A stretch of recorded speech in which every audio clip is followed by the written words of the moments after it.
attended the charity ball thrown by Prince Alexei Faraday. You met Faraday, you saw some old family, friends, flings. You explored Faraday's tower. You were given a collection of tokens that allowed restricted access into certain areas. That seemed like was the whole point of the fundraiser, was for people to buy tokens to kind of further explore the tower. Let's see. Cassius had a unique interdimensional interaction with a mysterious stranger. Learned a little bit more about playing guitar. Varric made the first Warlock deal of the campaign. We made it 24 sessions, 23 sessions in, so that might be a record. And where we completely left off was you all visited the Astral Arena, decided that you were not interested in fighting a recreated Ferrum for the possibility of a prize or participating in one-on-one bloodbath to the actual death. So you went on to travel to the Planar Bay, where you are, where set before you are a series of portals that supposedly bring you into close contact with extraplanar beings. So, as we start, you will set before you are a series of these portals with different languages and inscriptions kind of describing each one. So what would you all like to do? I would like to first just look around to make sure if anybody else is in here. Everyone is all going to be together. No. Besides our party. Oh, there's a couple people poking around. Okay.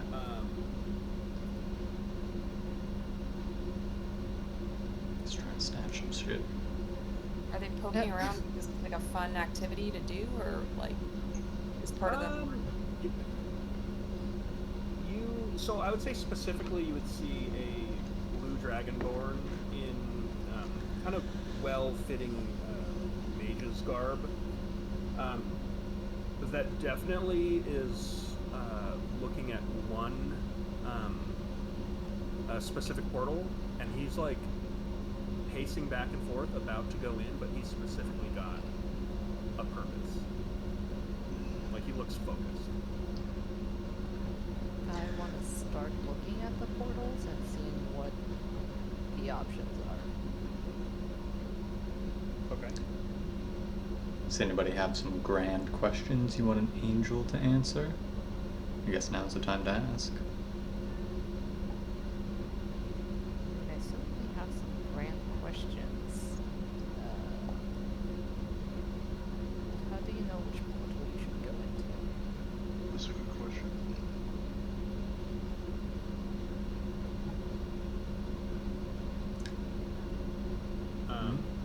So there are inscriptions at each of them. Can we read them? Yeah. Posh beans.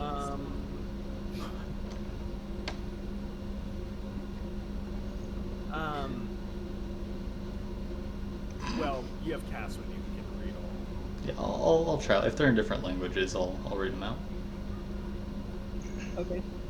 So in this general vicinity here, the one that the blue dragonborn is pacing back and forth at is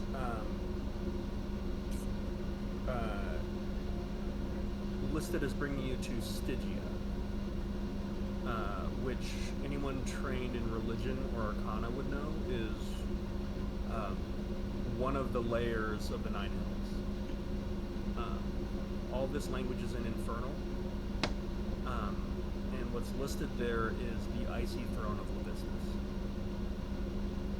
which, again, if you were trained in Arcana or Religion, you would know that that is one of the archdevils. Doesn't sound like a question answering kind of guy. The guy pacing? No, the business. Listus.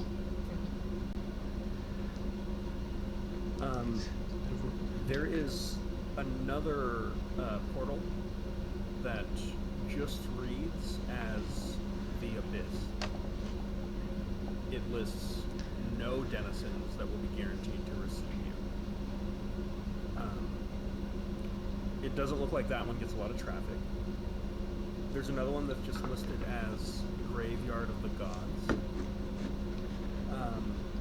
And then there's one that's written in Celestial that says Cyrano's Scourge Archon.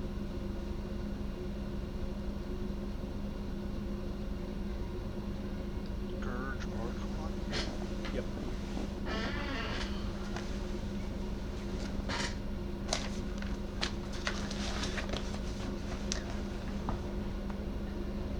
Don't know any of these. You guys know any of these? Well, yes, kind of. I mean, doesn't If you're seem like... specifically interested in one or the other, depending on your character or party's background, you'd like to see what you know about it to get specific questions.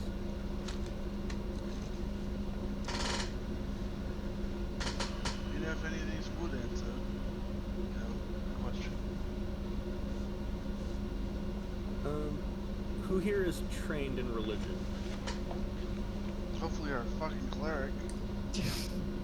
Nope, I don't think so. Sounds right. I'm just Why a does a specific. cleric have to be trained in religion? The d- They should be. she's got a fucking bird pet from her fucking god.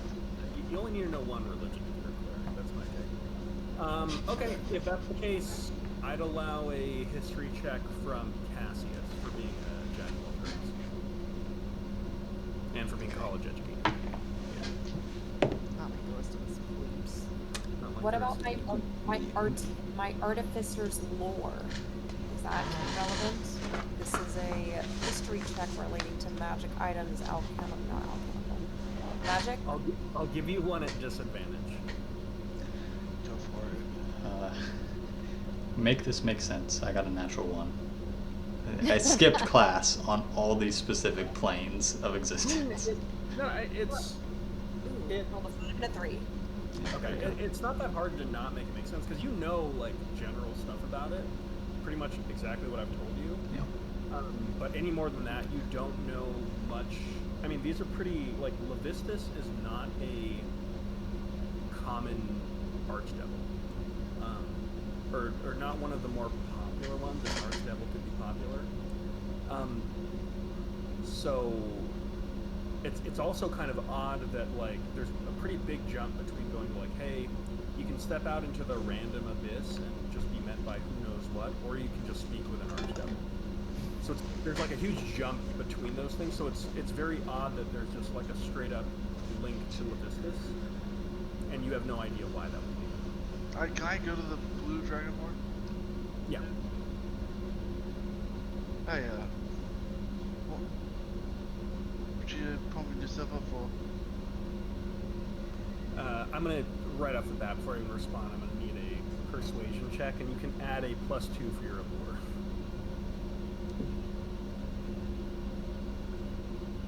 Sweet.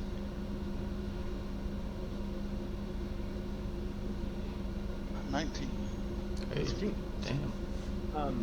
Rolled 16. You get this look that starts as like annoyance as he turns to you, and then you see that it seems like this individual almost like realizes that he kind of relishes the opportunity to procrastinate and delay going in. So he actually does seem receptive to talking to you here. He just says, I seek to confer with Levistus. Hope to bargain for enhancing my knowledge of being a spellblade. what you got for tripe? Well, typically deeds that would further the wishes of the Archdevil, but admittedly I'm not sure what would be asked in return. We're not going to get any answers out here. Might as well jump in. I suppose you're right.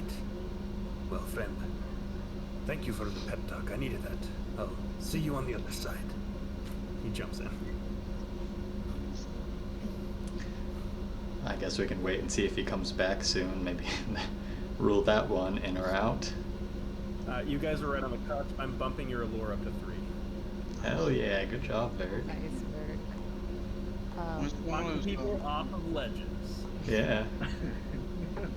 Well, I guess off the ledge kind of the wrong way, but still get them off the ledge one way or another. Hey man, you can't make miracles happen.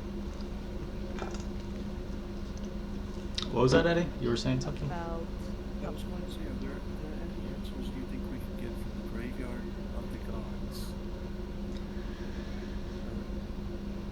That there may be answers we could find there.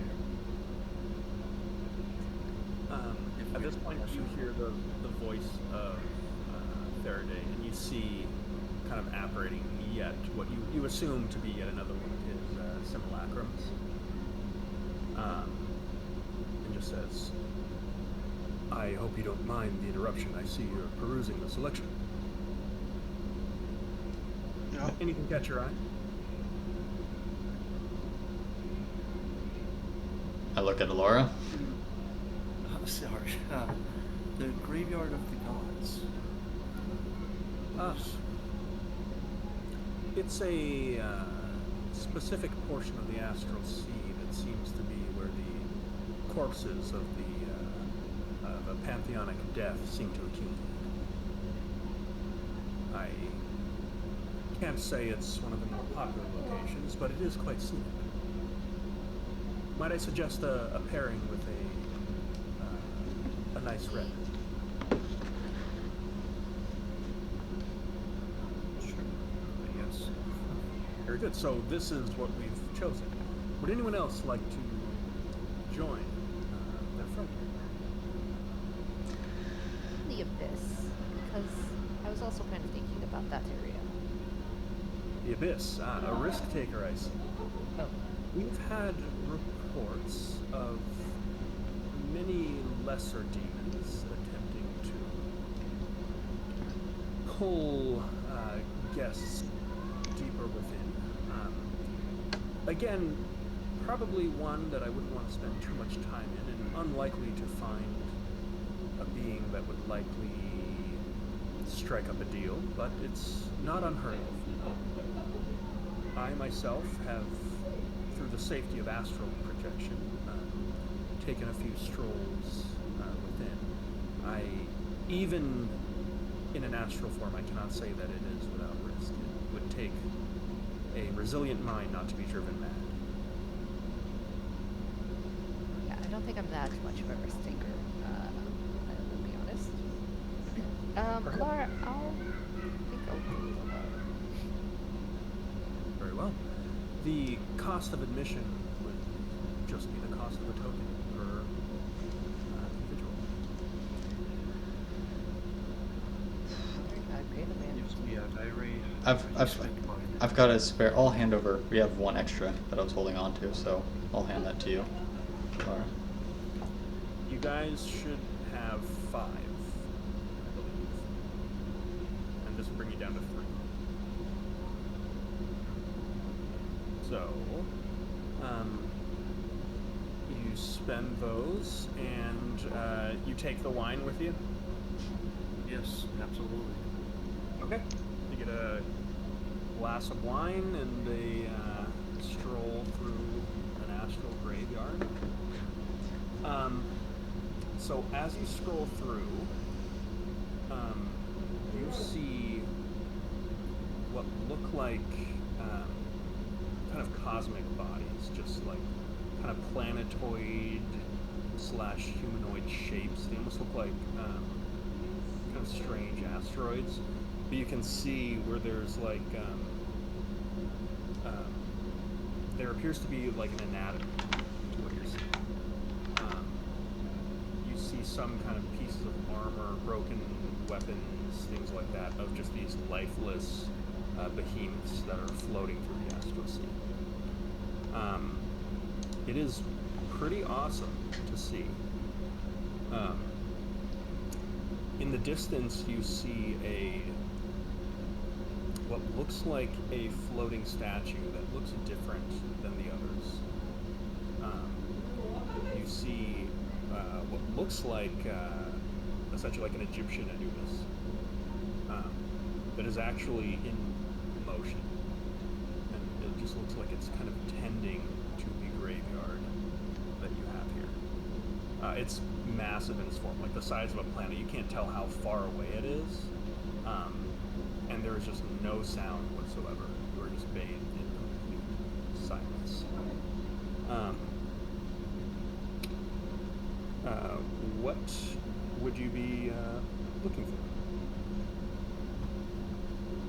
I would look at Satara.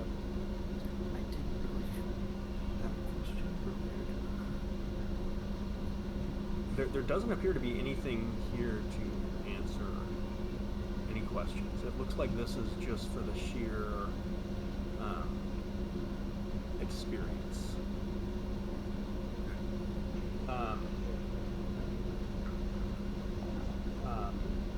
So again, as you're looking through this graveyard, Do I see any recognizable? Are there like gravestones or? it's calling it a graveyard is a little generous. It's literally just you are out in like silver space, Okay. where giant bodies of what apparently are dead gods. Are any of them recognizable?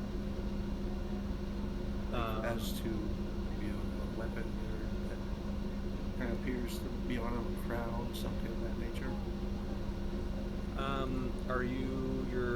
Are you proficient in religion? You said you're not, right? How about you, Dara? Nope. Yeah, I mean, it literally just they're not recognizable to you. I am trained in history, but yeah, that's just straight religion. That's like Now this would be straight religion.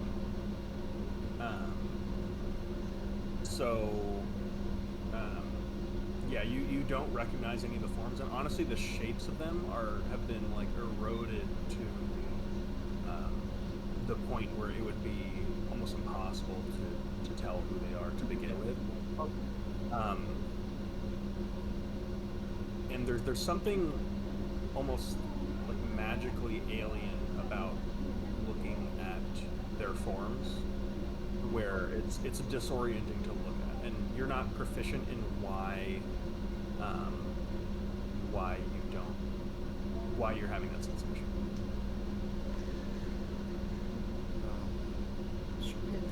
Is the giant Anubis thing, that's the only thing that seems to be moving?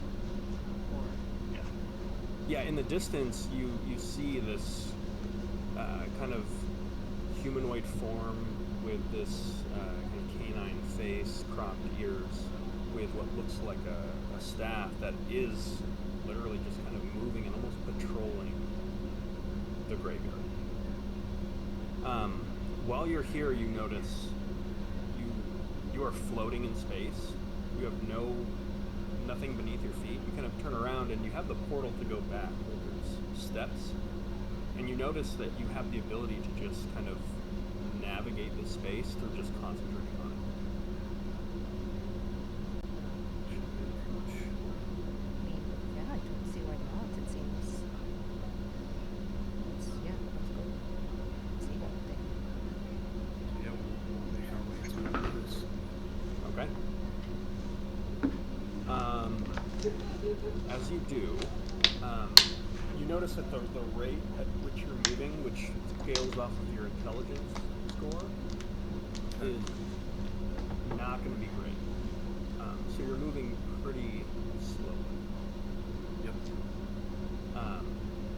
Yet, after about a minute or so of kind of trying and fumbling to move through here, you do notice that this being looks over and notices intent coming from your direction.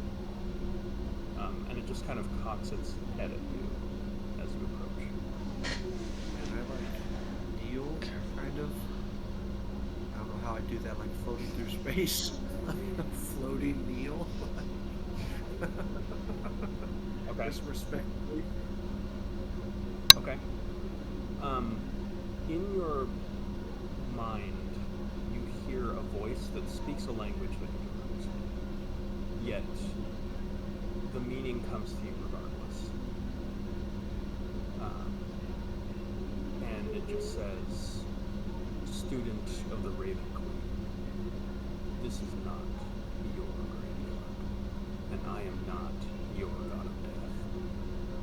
What brings you here?"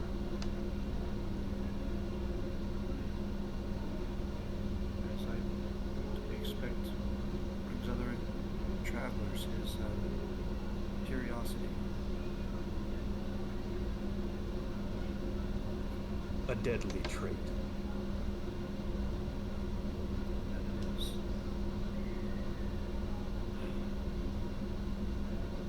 What is the purpose of being able to see this graveyard, if there is any? I need a persuasion check from you as you are walking into the realm of a grave tender of the gods and kind of just starting up a conversation. Here we go. Persuasion. Trying to persuade a god. That's great. So fantastic. Actually, not a bad roll. 17. 17. With that,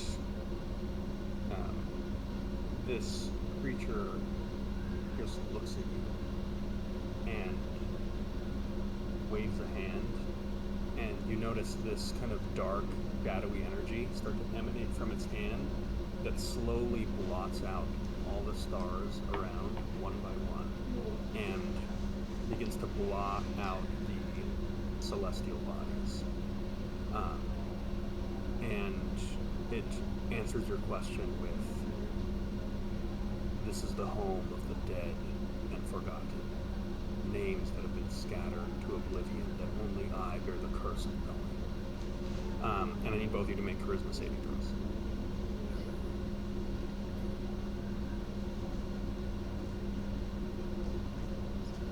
Yeah. No. Just caught a stray for doing nothing. 16. You, this is an alien sensation to both of you, as you are both banished back to your home planet. Rude. Well, that was a waste of time. I will say, As I take a huge gulp. it could have gone worse. As for the time that you spent in the astral sea, in the graveyard of the gods, you will now, in the future, if you wish to, gain a discount on the feat shadow touched. Oh, that's cool.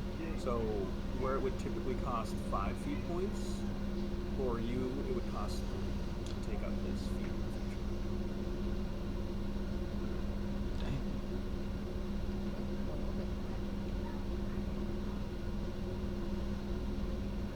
Do we appear back in the hall with everyone else?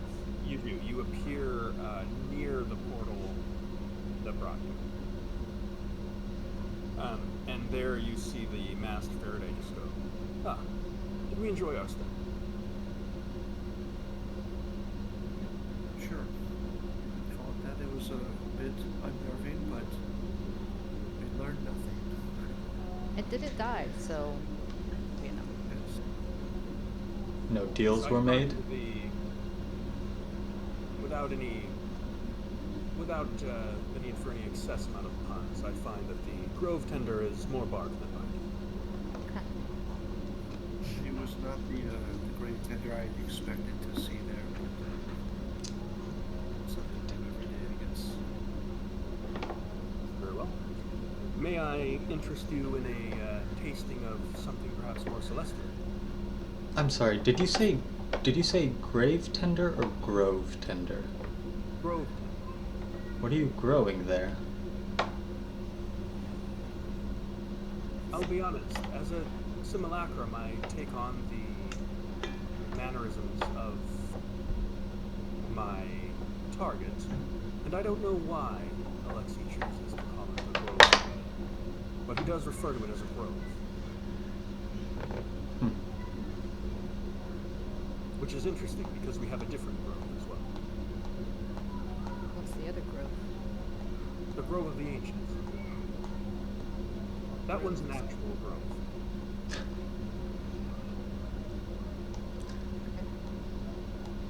So again, I would highly recommend the Celestial Plane or the Infernal one, as they tend to be more interactive. However, I want to remind you all that in approximately 1 hour, Alexei will be making an announcement that I think you won't want to miss. I looked at Cass. I have a lot of questions. Can I get another token? And I want to go talk to the Celestials.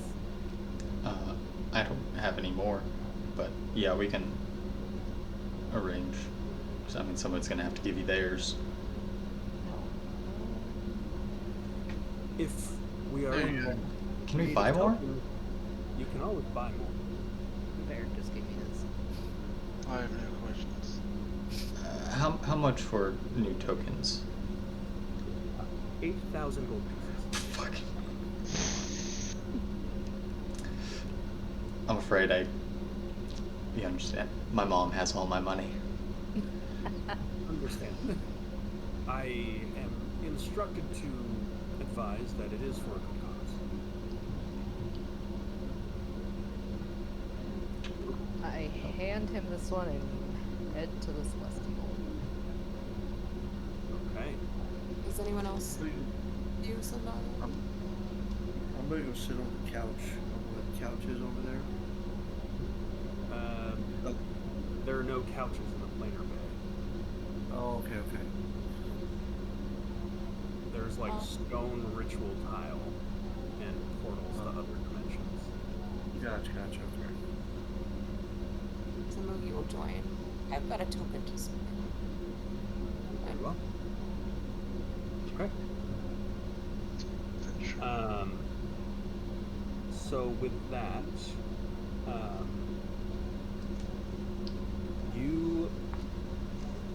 as you two step through, you find yourself in what looks like a bleach white desert wasteland. It is uncomfortably hot, and it is uncomfortably dry. You see, sitting before you what looks like a field of battle. There are just piles of ash that all have these huge, angelic, masterfully crafted weapons that are just stuck into them. You see a few scattered pieces of what look like celestial armor that are also strewn about.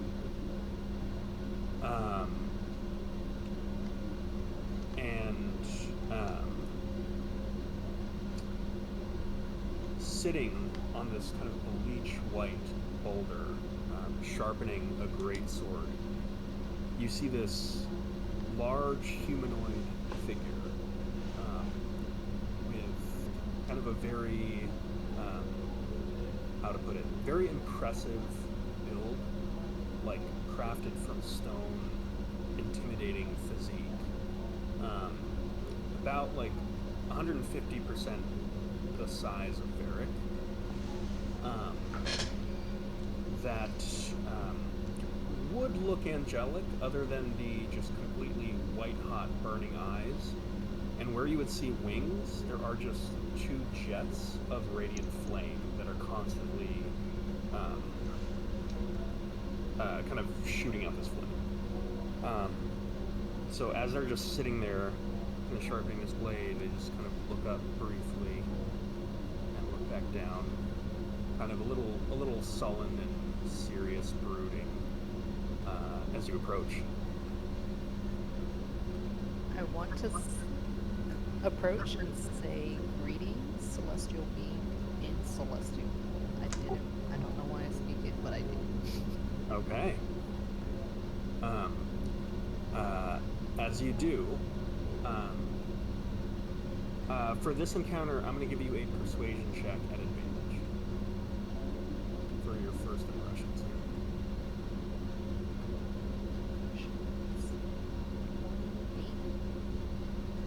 Do you want me Okay. to roll? Sindar. I would say for just the first impression, because Sindara did the greeting and she already got advantage, that is totally fine. Okay. So, as you do, this celestial just says, "Greetings. You're the first one of the day that speaks the old tongue. It's appreciated. What have you come here searching?" I'm hoping to get answers about my origin. He looks you over and says, "I'm a warrior. I'm not a historian. But I can do what I can. Come, take a seat." And you see, as you kind of approach, you're kind of off to the side of him. There is a pile of kind of monstrous bones that is just making up this, what looks like a campfire. Yet, you notice this campfire doesn't really appear to, like, irradiate any heat. There's just like this holy flame that is just burning the carcasses and bones of what you assume are demons or some kind of fiends from this battle. I don't know why, but I'm imagining sitting on a really big chair with my feet swinging. This guy's giant. Yeah, not quite. There's no chairs. There's actually not really anywhere to sit other than just like shattered pieces of armor and giant weapons. So there's kind of like a morning star that looks so huge that you can't imagine like what would be wielding it, but you kind of sit between two spikes and like kind of hold either end like it's a swing set. So that does kind of work. So as you do, he just says, "You're not. You have no celestial quality to your blood, but I can smell the magic on you from here. What are you hoping I can answer?" Well, I've been told that I might be from or of a different plane than the plane I've lived on, I guess. I've been told that I'm of Mechanus, and I don't really know what that means, or if it's true. And I'm trying to get answers about that.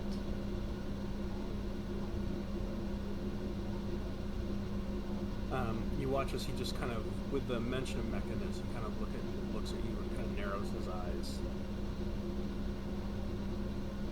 He says,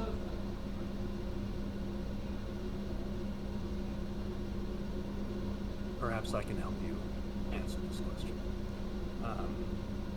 And he's going to hold out like his huge hand, like asking for you to take it, pretty much. Yeah, I'll take it. Okay.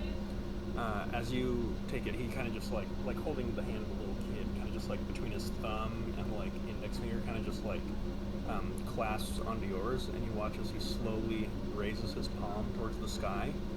And where it was already pretty bright out here, just kind of like walking out of the movie theaters with like some white pavement for the first time, you notice there's actually complete cloud cover right now, and you see blinding radiant light open up from the heavens as a massive great sword falls out of the sky and shatters the ground in between you and this Archon. As it does, you watch as on the base of this great sword, almost like a scroll, you watch as erratic and frantic etchings of Celestial are being made as he begins casting a legend or spell. And you reading Celestial would basically be able to, through him, cast a spell. So you can name or describe a person, place, or object. The spell brings in mind a brief summary of the lore about the thing you name, including forgotten tales, stories, or even secret lore that is not likely. So as this spell is being cast, you have the opportunity to share what kind of information it is. So how would you target your question specifically? Specifically ask what it means to be a daughter of Nicholas. Okay. Very good. So what you would get would be that as a daughter of Mechanus, it means that you have sorceress blood and a sorceress origin from one of your ancestors. Specifically, a great sorcerer by the name of Elaine Valander. You would recognize this name immediately as one of the kind of essentially like the godfathers of Valendry, who kind of united a lot of these elven societies and kind of built your own floating city that rivaled the Netherese. What is brought to your mind is forgotten lore of Valander beginning to seek knowledge in the Outer Planes, specifically becoming interested in the inner workings of Mechanus and how to perfect his elven society by incorporating a plane of pure order and harmony. As part of this, you would learn that Valander actually contacted the ultimate ruler of Mechanus, that's known as Primus, and in doing so, actually became a celestial warlock in his service. And through generations, there are certain offspring that are then blessed with some of those same abilities. So this is the origin of your sorcerer's blood.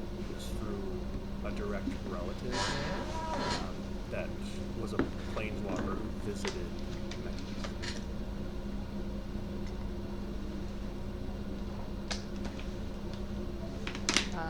I look up at the giant celestial beings and thank you. That's very helpful.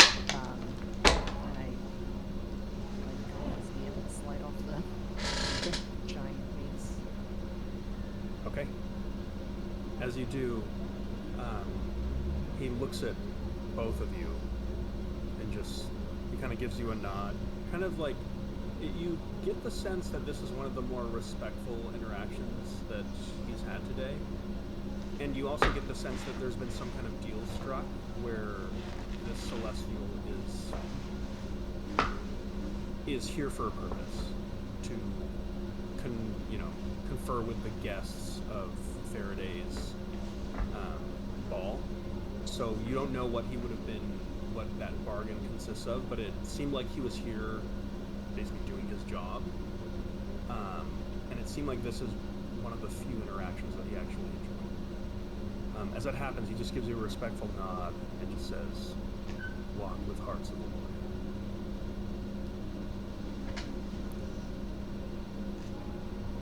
Before leaving, I want to ask, do you get to leave after all of this is done? Are you stuck here?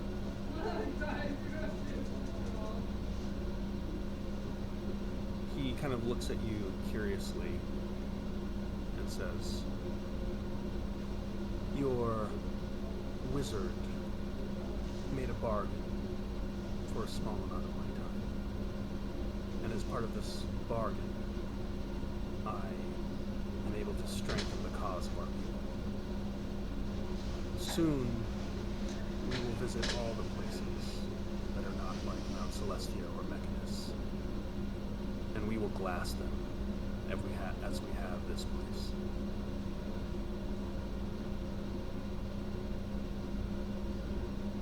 Noted. Thank you. Balance. Okay. Oh, Saluki, did you have any questions? Or done?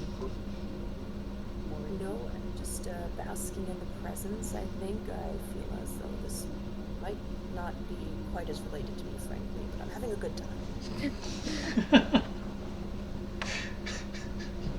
Okay, so you all step out. Okay. So, as you step out, kind of pondering the shockingly cold response from what you might expect from a celestial, are either of you proficient in religion? Okay. I don't know if you've got anyone. Would you kind of describe this interaction to the rest of your party? Yeah. Okay. Including the Faraday's bargain and the glassing, especially.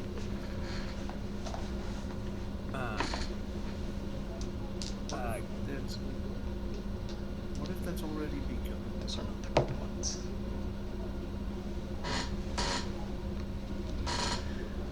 The reason I say that is we've heard of someone who unleashed, whatever you want to call it, elements of another plane, right? Well, There's the city that's underwater now. There's the one we Maybe, came from. actually, Alara, maybe we should talk about this. Right. Sorry, just hearing that kind of threw me. You're right. You're totally right on it. Sorry.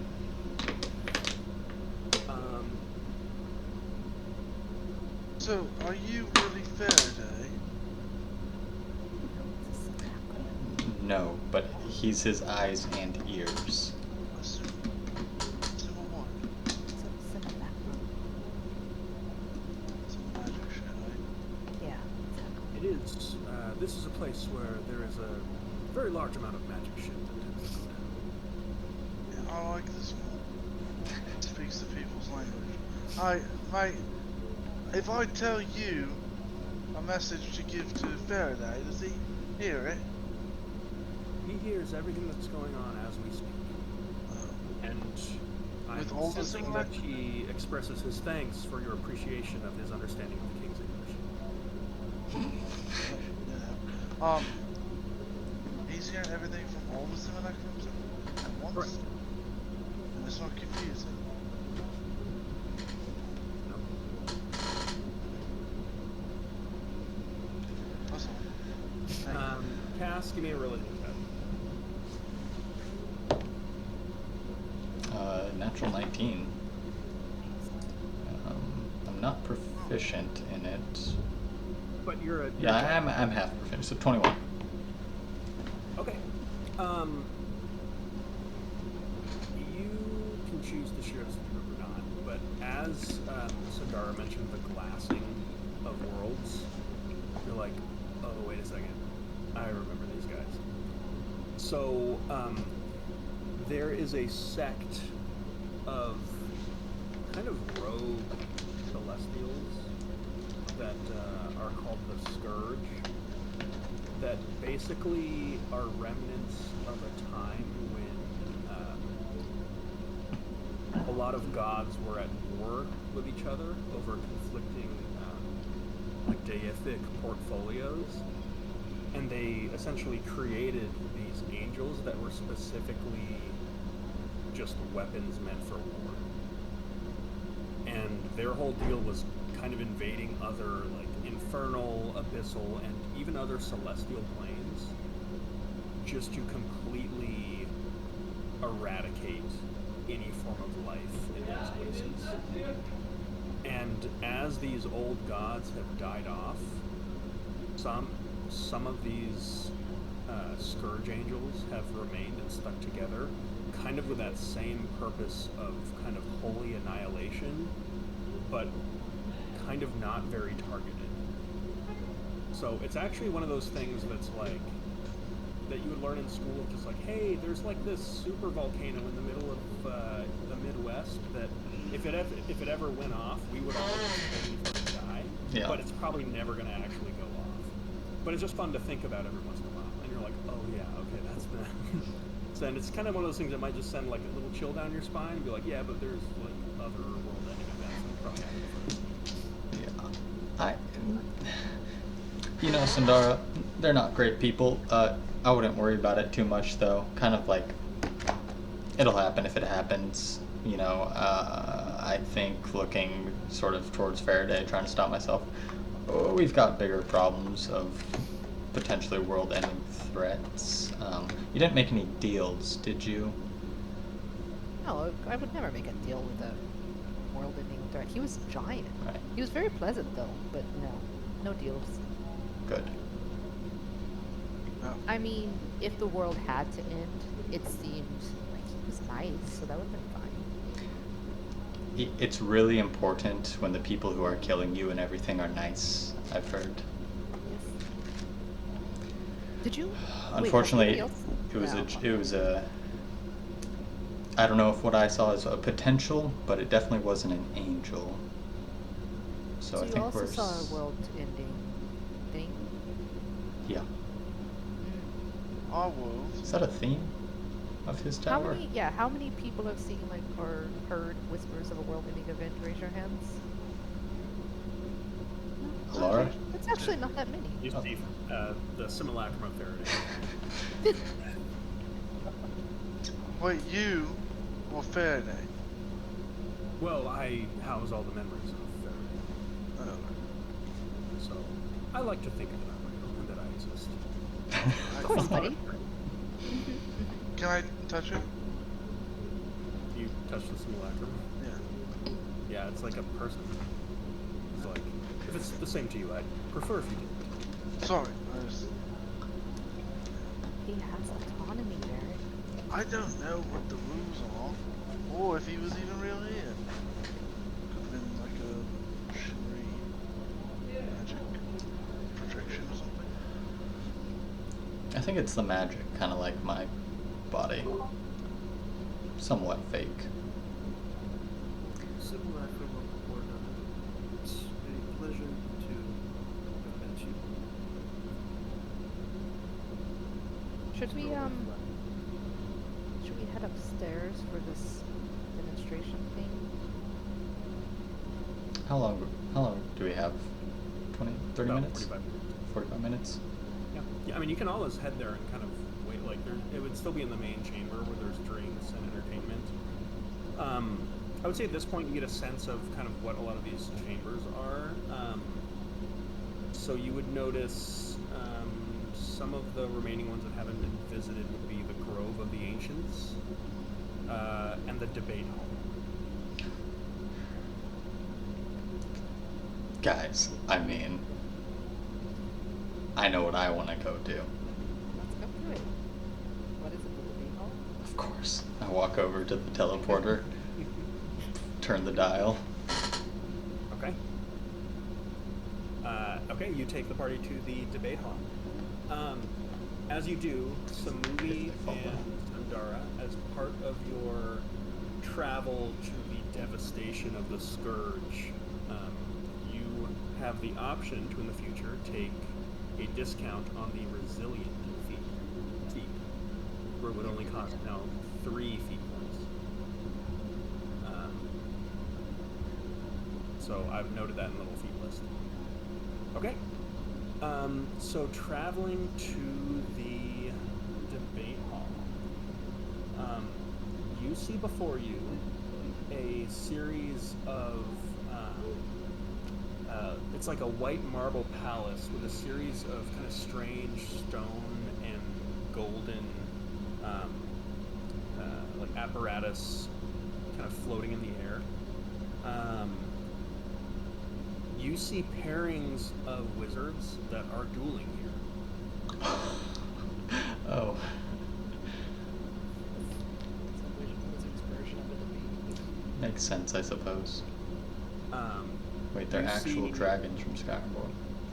Yeah, you see typically like 2 wizards right now that are in a particularly passionate duel, where you see one that's just like kick missile, and then the other one's like wall of force.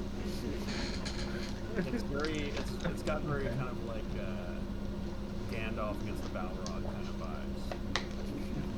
So there's a lot of like tremolo in the voice and a lot of like, and you see kind of tokens changing hands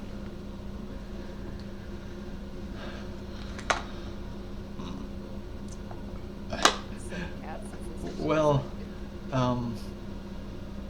no. I'm not. Listen, only one of us here is 1-0 in their wizard duels. I mean, I think if there's Oh, going to be that's some right. wizardly duels, Ferric, you're our champion. You're like 2-0 in duels altogether. We should Sure. make this into a thing. Let's just start throwing me into duels. I mean, here. You hear the voice of Faraday once more that just says, "If one is particularly good at duels, I can again recommend the Arena of Blood and Bone, where surviving 3 rounds grants you an artifact." 3 rounds against what? Other participants. What? And you watch as he just kind of looks up for a second and just says, "It appears that in the upcoming bout, there is going to be a battle between Conrad Grix and a Lucian.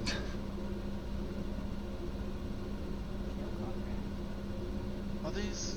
You said they're to the death. They are to the death." I don't rightly want to die here. We're going to this fight. You see Alara like very quickly like we need to go to this fight. you want to fight? No, I just like to observe it. I've got a little anger I need to get out.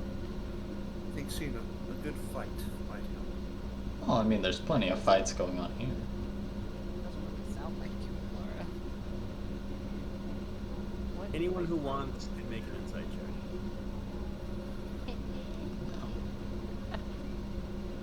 Anyone who wants? A 24. A 6.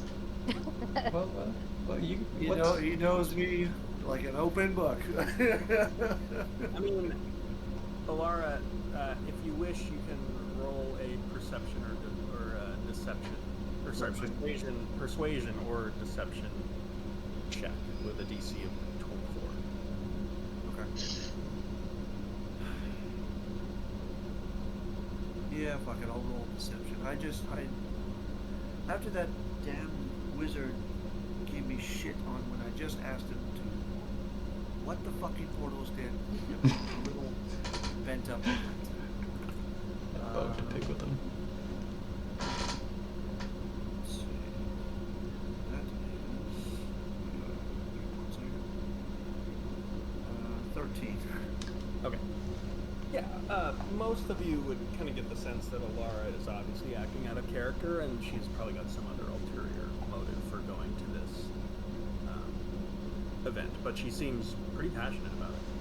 So, so Mr. Simulacrum, or should I call you Faraday? What are you? I don't have a preference. Cool. Sim. So, when you say death, like, there's no, like, bring you back afterwards. We do offer that service to our guests. How much does that cost? It's part of the admission. You do know, that's kind of what I do, right? Yeah, but I don't want to. I wouldn't let you die. You say that now, but I mean, maybe we can go do a duel. What's the worst let's that at can least head over, because obviously Yara is very interested I in watching. didn't want you to get into a fight. I was just looking to go see a fight. That was all. But if you trust me, I can keep you from dying. Hey, fuck up. You can't interfere in the duel. So. Surprisingly, keeping one from dying is a lot easier than removing curses. Because that makes sense. Well, let's get out of here. Go watch us a fight.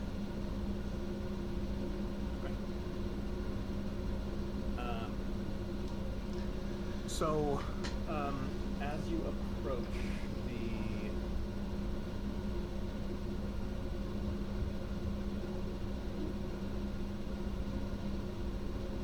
the chamber of blood and bone, it looks like a lot of people are clearing out at this time. As you look into the center stage, you see two individuals. One you recognize as Conrad Briggs, which is kind of the tall Goliath in dark leathers that appears to be using a mix of spellcasting and swordplay. And you watch as he is battling against a heavily armored, dark-skinned individual with like a pretty beefy build and like complete clockwork like power suit with a giant kind of accompanying like clockwork maul, who is also utilizing spell play and martial capabilities. Oh, that's really cool. That is so cool. And I've got a picture for Oh, whoa. Lucien. Holy shit. That's cool as hell. So, as you look at this spectacle, it seems pretty even right now. You kind of get the sense that the main event has passed. As you look ahead, you see a familiar individual. You notice Dunsparrow kind of leaning over the railing, kind of half watching the fight, but also having a conversation with it looks like another Goliath individual with tattoos of black thorns and vines kind of going all over his skin. And he's kind of wearing like this heavy set of, you don't know how, but it just looks like carved stone that has somehow been attached to his body. Like he must weigh like 5 or 6 pounds with his armor on. And he's kind of leaned over having a conversation with her as well. Okay. I'm gonna keep an eye on it, but you know, she's allowed to talk to other people, I guess. Give me a perception. There's a tiered DC here of 18 Wish and no. That's a natural 2. Perfect. That's about all you see. Yeah. Can I walk over there? What was Yeah. you walking? To the Goliath and Dunsparrow. Yeah. Oh, I'm not gonna talk to her. I get over to the Goliath. He's got the stone armor on, right? Dude, As he turns and looks at you, you notice that the tattoos on his face go across and into the eyelids. You notice he's got the same symbol on his hand that you do. Does he? And you just hear him say, "Speak of the devil." Wait. The newest addition to our little family. You took the deal. Welcome, brother. I shake his hand. He gives you the We heroes. see this? Yeah. You give him the hero's shake. It's at this point that you would all notice that Varric has a new sigil on his hand that you did not see there before. That looks like it's kind of been magically imprinted. I walk over and put a hand on Alara's shoulder. And, You see her crack her fucking neck. Scoop. Really tense. Yeah. Not now. So, And you'd also probably notice at this point she's not intentionally casting it. Her nails are growing like they did before. Like extremely long, thin, sharp black nails, like as she's like resisting as best she can. ow. I'm gonna allow anyone who wishes, except for Cass, because he already made his, to make a perception check here. And we'll go down the line, and as you tell me what your number is, I want you to tell me what you're looking at. So we'll start with you, Alara. I'm staring daggers in the back of Varric's head. Okay, got it. Samoods. You want my roll or what I'm looking at? Both. Okay. I rolled a 24, and I'm watching the interaction between the dude and the girl.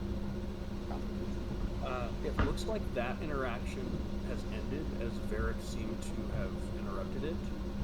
I would say with that check, she looks slightly annoyed that Varric interrupted her, or maybe just that he's here at all.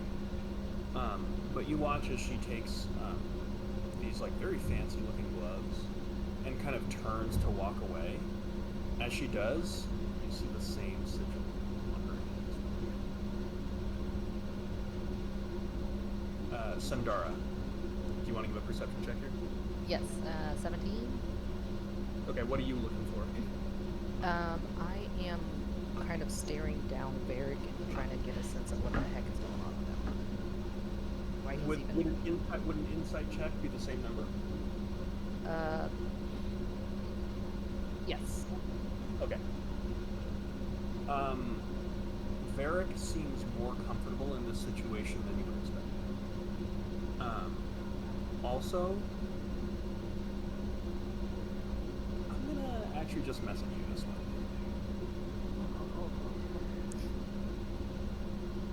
Okay. I've got Cass has got his back to that whole exchange, looking at Alara. Yes, he did something very stupid, and we were told to not make deals when we came here. You can kill him later, or at least hurt him, or at least try. But let's be peaceful right now, Alara. I understand. So, She takes a deep breath as best she can and like goes back to watching the fight, but, like gripping the fucking rails as hard as she can. Isn't great. At this point, you hear this individual just say to you, Varric, you know me. I don't. I'm Varric, by the way. I'm Surba. So, how much is that armor weigh? Looks quite heavy. In our circle, we don't do much damage. Not the best with the wolf. So, have the benefits outweigh the cost for you?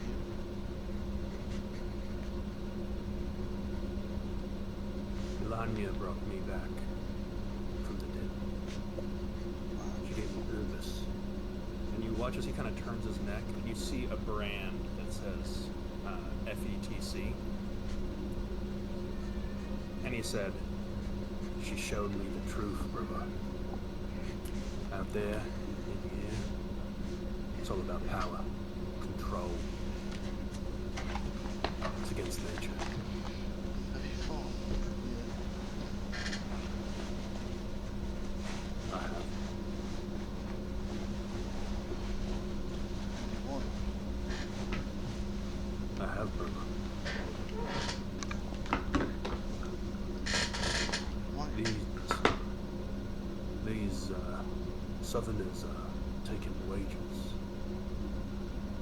If you wish for a proper initiation, perhaps we'd be more suited to have a meeting on the battlefield. I mean, I didn't bring the armor or weapons. The wizard will sort you out. Get you what you need. You want to fight me? I think I do. Alright, brother. I'll see you out there. He nods. Just he kind of still like looks a little bored and just kind of like lifts his hand, kind of hesitates for a second, and then just like places it on your shoulder and just gives you like a hearty pat, and then just like leans back over and kind of continues to watch the fight. Oh, who do I talk to? Getting suited up. He just kind of looks over at you and like nods towards yet another simulacrum of there. I walk over to Nice him. Okay. While Barrick is talking to the you know, can I talk to Yep. Barrick? Same. Yeah. Barrick, do you know that man? I mean, no, but he's a Goliath, I'm a Goliath. Thought, Yeah. strike the combo, you know? And, I mean, stone armor. A, pretty cool. B, probably heavy as shit. So I thought, I'd ask him, but he doesn't know how much it weighs. So, Interesting. Yeah. it's... Well, I'm gonna do a fight. Good luck. Yeah. Oh, I cast Gift of Alacrity. Thank you. Okay. Is the sigil that I saw on her arm, was that the same as whose? Varric and this new guy. Oh, are the okay. same. Okay. Salugi is gonna approach Varric. Varric, the markings on your arms, you've had those, or you just acquired them once you made your deal, What are you talking about? What deal? or when you became a warlock or whatever it was? What do you mean? Warlock. I When don't do did you- magic. When did you get the sigils on your arm? I talked to some lady. You know? You what? Talked to a lady. Mm. You know, a bird. And, you know, we had a little chat and I got a new tattoo. Just a tattoo? Just a tattoo.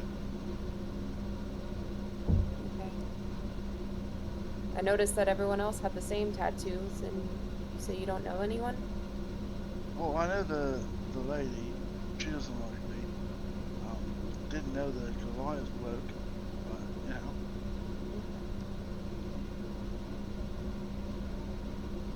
It's pretty cool. They look awesome. Thanks. Well, I'm gonna do a fight. So, yeah. Good luck on me. I would say, Varric, with your passive insight, being around Stirpa, without even like looking at him for longer, you kind of, I mean, remembering this is a fight to the death, you do remember this. You just have a sense of this guy is. Oh, yeah, I see. He's okay. What do you Question. Yes. Alex, what's going on? Not to interrupt it, but is there anything going on with the fight between the two guys that were up there before? There is. Give me a perception check. Or insight, your choice. I'll do perception. Not great. 11. 11. There's one moment where you watch as Alexi Faraday walks in with a familiar dwarvish note. You recognize the face and mannerisms of Lord Mortimer Fitzroy, also known in certain circles as Vesper Thorn. As you see them kind of speaking to each other, you catch one moment where on the battlefield, it's been kind of like a deadlock where things have kind of gotten a little slow. But you watch as Grix kind of turns up and catches Faraday's eye, and you would see ever so slightly Faraday just gives this look of takes his head down, and the fight continues. And you notice shortly thereafter, Lucian starts gaining the upper hand, and it looks like he's going to take it.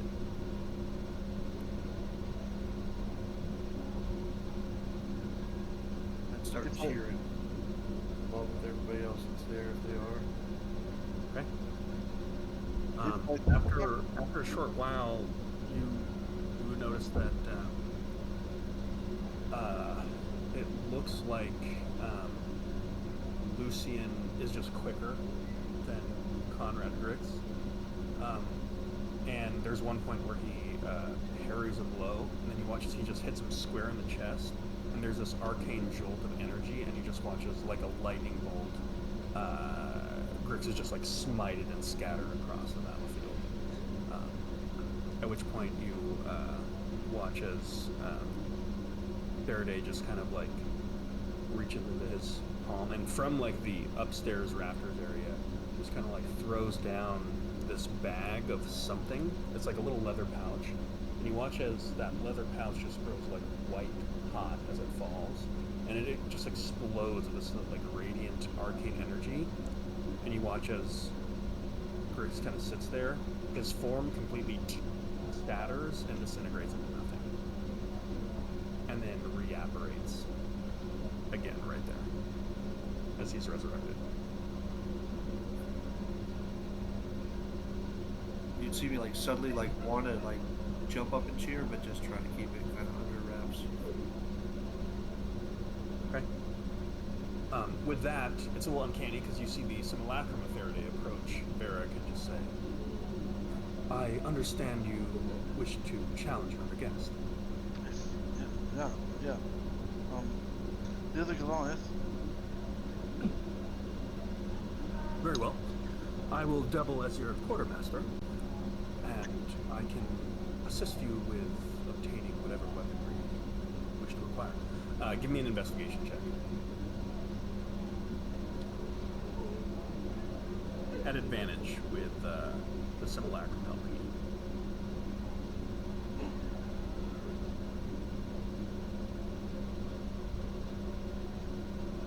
And anyone who wishes can get an Arcana check.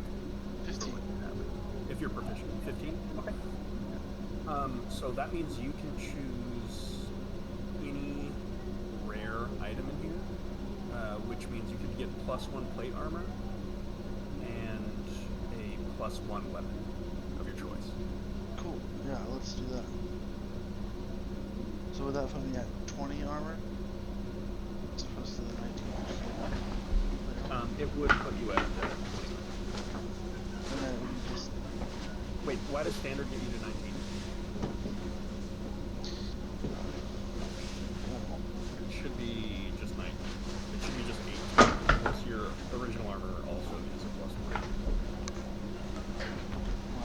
Without armor, I'm at 13. Heavy armor cancels out all your other bonuses. So unless you have a fighting feature of the protection fighting style, or armored or something like that, it should be. All I know is I press the button that says plate, and it says 19 for armor class. Okay, sounds good. So it'll be 20 then.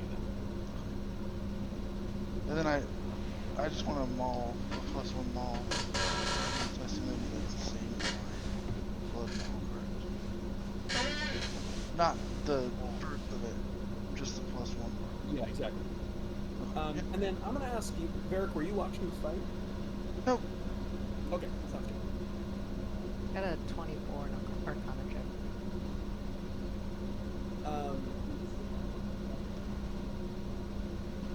It's quite a sight to see an arcane caster perform a resurrection.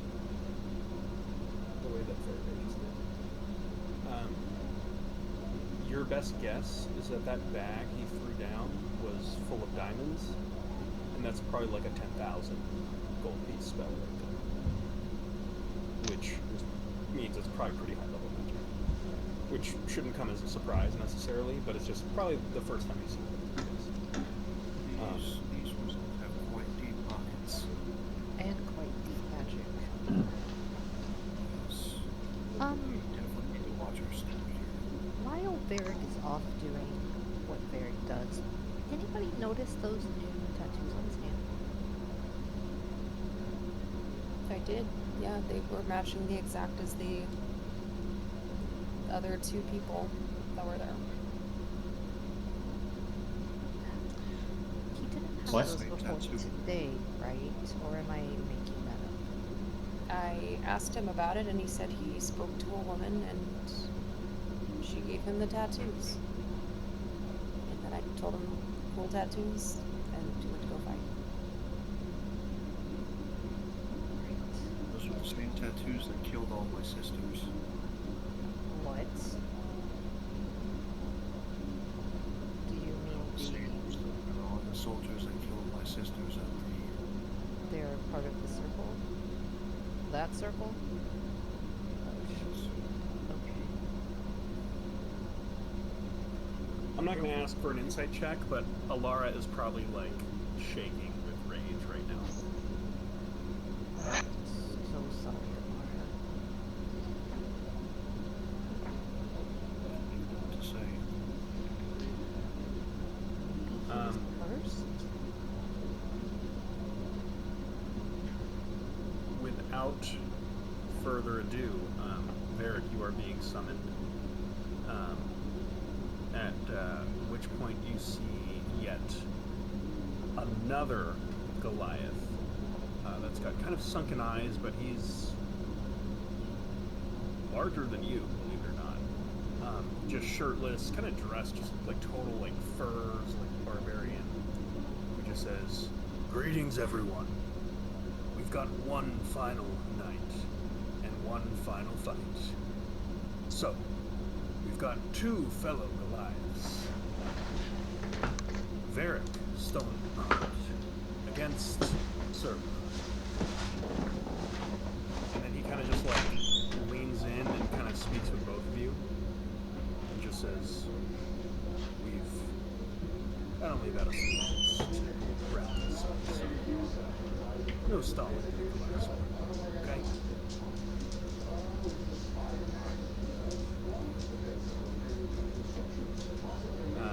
He steps back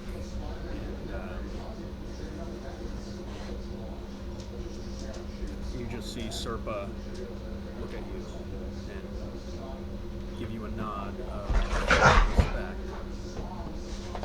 And I'd like both of you to roll initiative. How far away are we? I'll let you choose. And what's the D8? Yes. It's not very good. 10. You beat him. Oh, I'd like to be within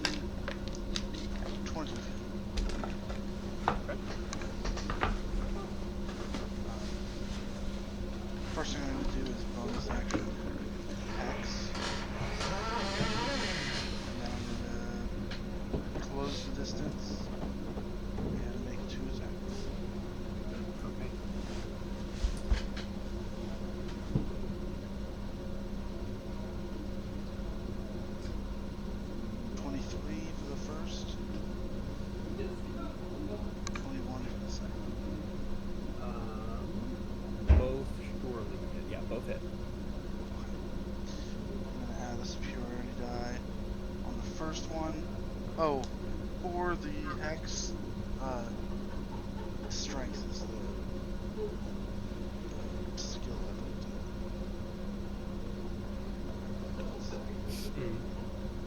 So he's disadvantage on strength. Yes. So the first attack is going to have a superiority die of disarming. Okay. You see that he's carrying like this mossy stone. So he uses a strength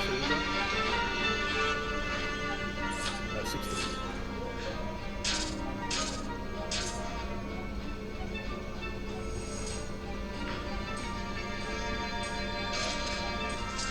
No. Okay. And that's 17 points of damage. The second is going to be a tripping attack, another 20.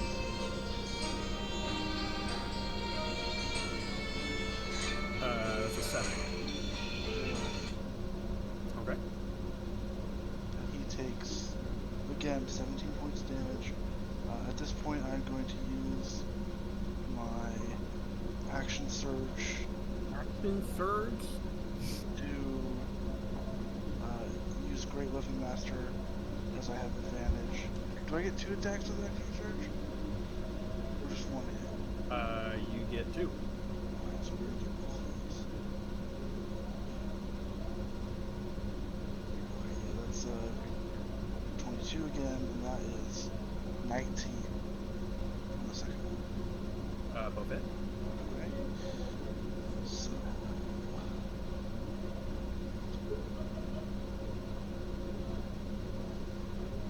20 total points for the first, as far as damage goes. Right. And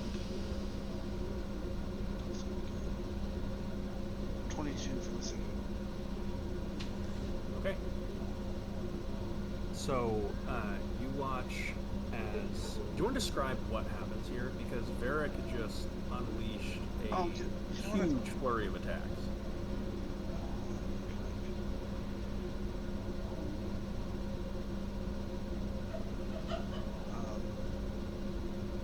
Had a total of 17.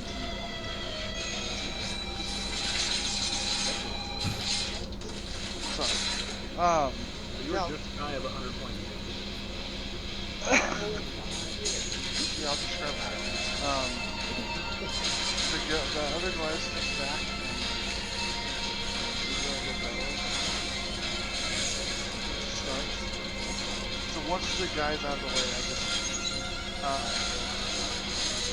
like kind of swing my hammer at the guy. I didn't even realize I could do this, but then you see like smoke, but like it looks like vines that kind of just go from the hammer to this other Goliath and kind of tangle around him in this like smoky vine magic. What's interesting is he already has kind of like natural thorny vines around him, so you watch as they just grow and kind of tighten around him as he just kind of like looks down slowly at his arms and watches it happen. And I'd say as he's a little distracted by that, you've closed the distance and you're up in his face. Yeah, as he's looking down, that's when I take the opportunity to knock the weapon out of his hands. Mm-hmm. And after that, I just swing directly at his knee with my hammer to send him prone. And then once he's on the ground, it's just center mass. Then I bring the hammer down towards him on his chest. Okay. As he's down, his first...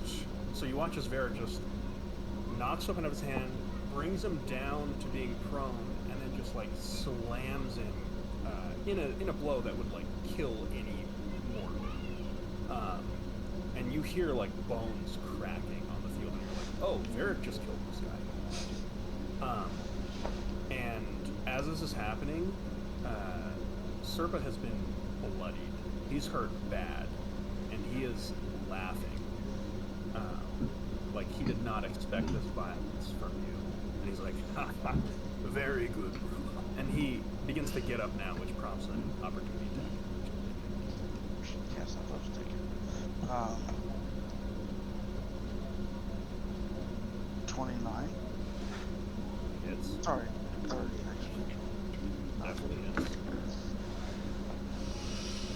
I'm gonna go ahead and use a superiority die to trip him again. Okay. Goes to stand up. And he takes 20 points of damage for that. Okay. So with that, as he tries to get up, another 20 points of damage. So that is now, in this round, 113 points of damage. Still wanna fight Eddie? With that, you watch as he's getting up laughing, you watch as Varric is just in this rage, like, takes the hammer, hooks it behind his head, and just headbutts him and cracks him back to the ground. And you watch as people just like in the crowd. Serpa still laughing, and as he does, you watch as from on the ground, just like making a little blood and sand angel, he just like reaches his hands out, and in this singular motion casts a spell. And you watch as He's within 5 feet of me? he is. Well, he has disadvantage on spells, right? And Slayer stuff. He has disadvantage on concentration, and you already burned your reaction. So, with that, you watch as all the moisture in the room is sucked out of it. And you see a couple people in the crowd just get a nosebleed. As you watch as that armor that he's wearing, just like moss and thorns, is now partially encased in this glimmering ice. And you watch as he's laughing, his voice grows deeper, as he is going to wild shape into an earth element.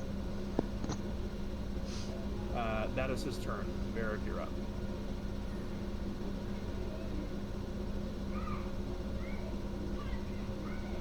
Well, we'll take, He's still prone.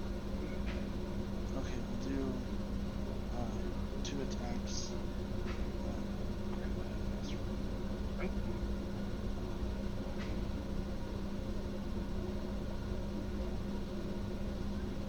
19. 19 hits.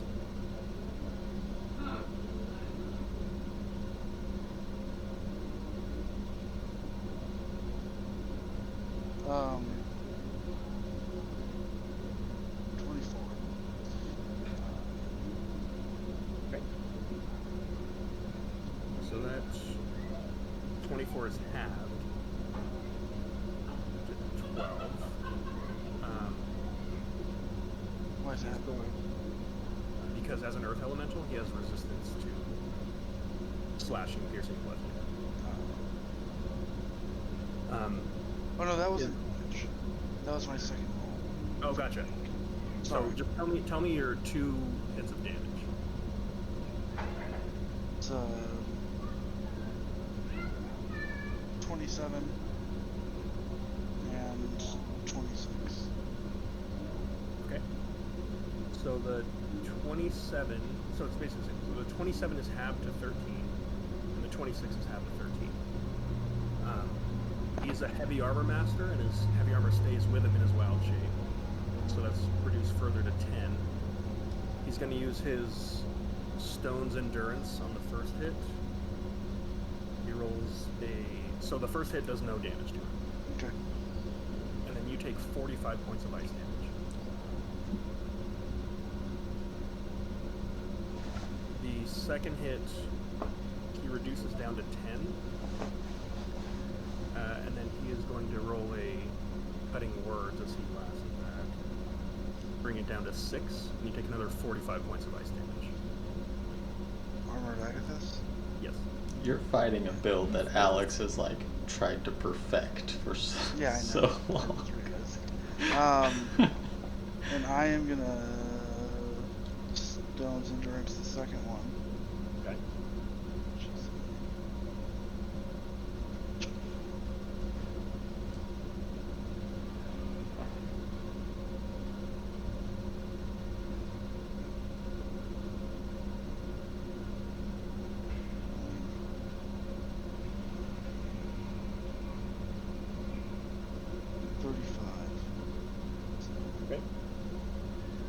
it brings it down to 35. Not Okay. station 35. Okay. Wow, that was. He's then going to leave your melee range if you'd like to take an opportunity attack on his Realizing that when I hit him, it hurts. I'll refrain. As you do, you watch as he just kind of sinks into the earth and completely disappears. And then he's going to reappear again in front of you as he just kind of slowly kind of forms from the earth. And then he's going to take a couple steps toward you. And as he does, he just says, "Death and rebirth, brother. Death and rebirth." So the first one is going to just be terrible. That's just the 16. That's going to miss. The second one's a 26. That is. And that is going to deal...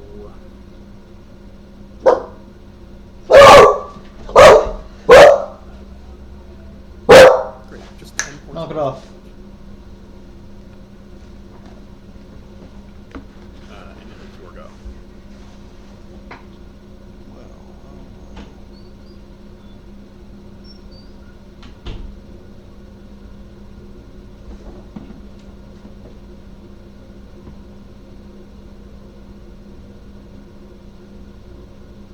Well, there's only one way to end a fight, so I'm going to attack again. Okay. Just 2 standard attacks. That's a natural 20. Okay. And that's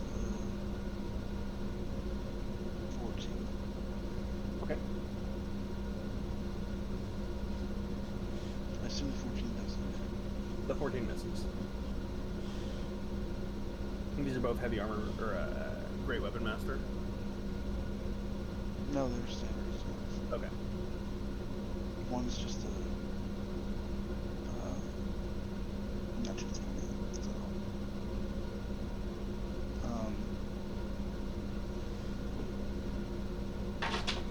that's 18 points of damage.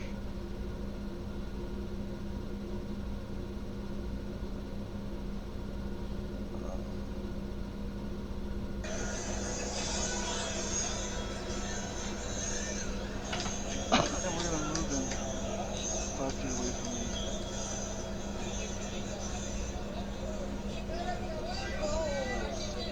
Out.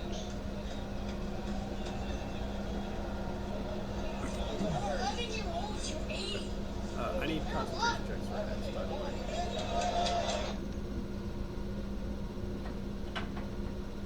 The DC is 22 for each. Yep.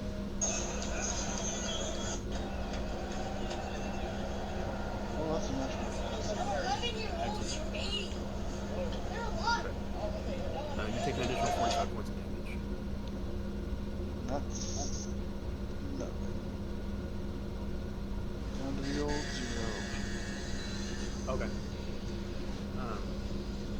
As Varric goes down, you watch as Serpa just continues to just go, "Death and rebirth." He just lifts his arms and caves his chest in.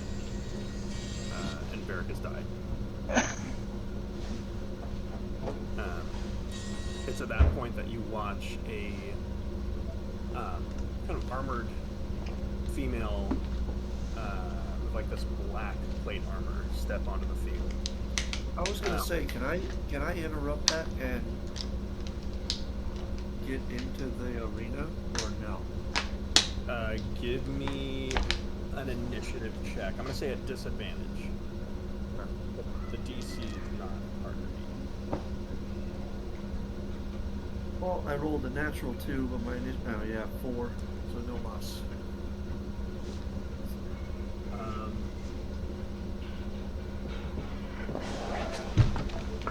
Because I was just gonna Blessing of the Raven Queen, like Misty stepped into it. Yeah, I would say you're not quite fast enough to react to this with that initiative roll. Yeah, I'm still a little bit step on other things. Yeah. It looks like there's someone being dispatched to heal up there. Ducks, come on. Go. So you watch as this armored cleric gets down on her knees and casts a spell, and you hear like bones cracking and like getting pushed back into place, and Vera kind of gasps awake at 1 hit point. With that, you watch as the form of Serpa kind of like goes back to his normal size, and he kind of stands over you and holds out an arm to pick you back up. I accept that. Arm. He looks at you and just says, "You die like a warrior, brother."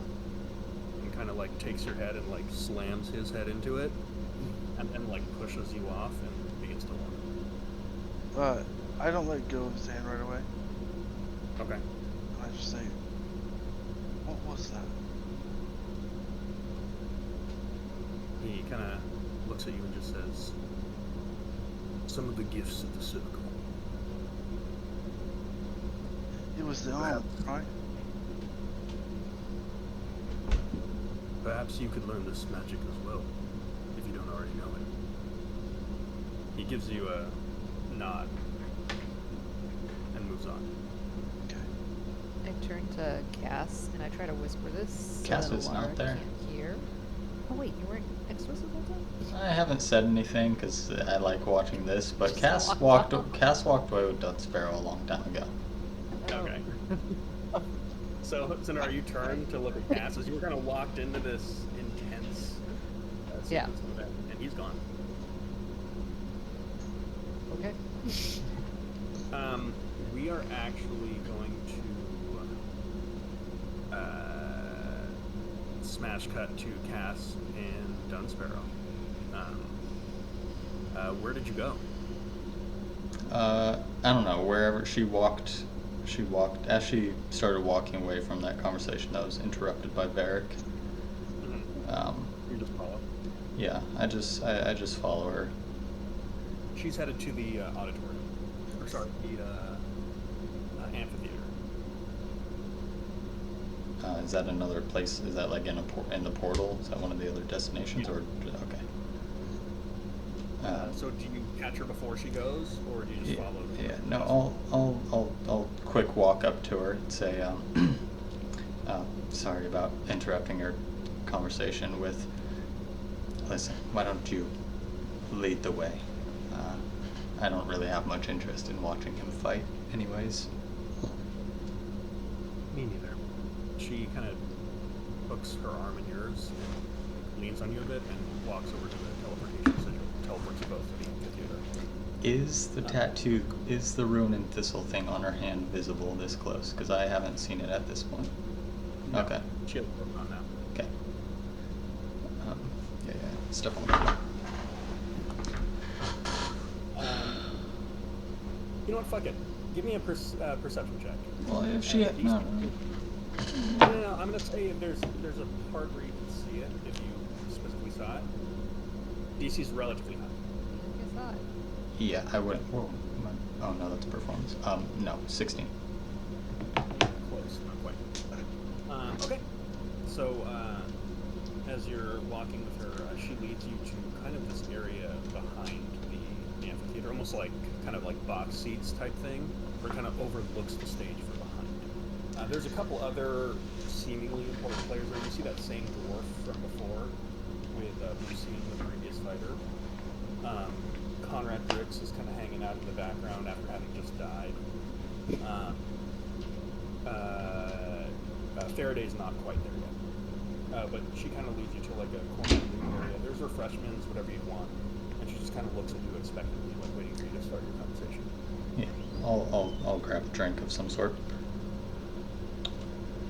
So how have things been running the business?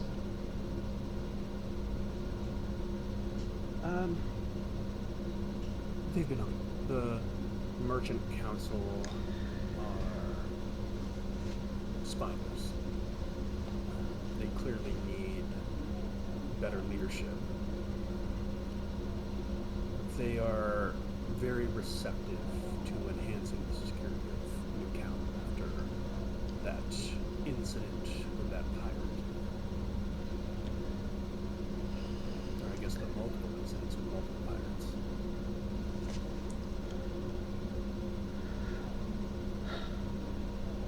You've picked up a colorful set of friends. Yeah. You meet in prison? Bonded by trauma, yes, most of them. Thanks to your father. Listen, I'm gonna interrupt her. I don't want to make light of what happened, but he did a lot of terrible things, I suppose. But more specifically, he ripped me away from my life and from you for no good reason. If I could change things in the way they happened, I would, but I would really like for things to get back to how they were. You know, these colorful friends, it has been very dangerous out here.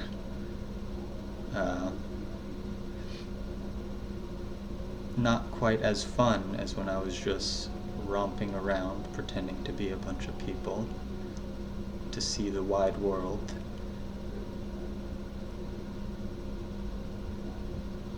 But you seem to be getting into some pretty big things.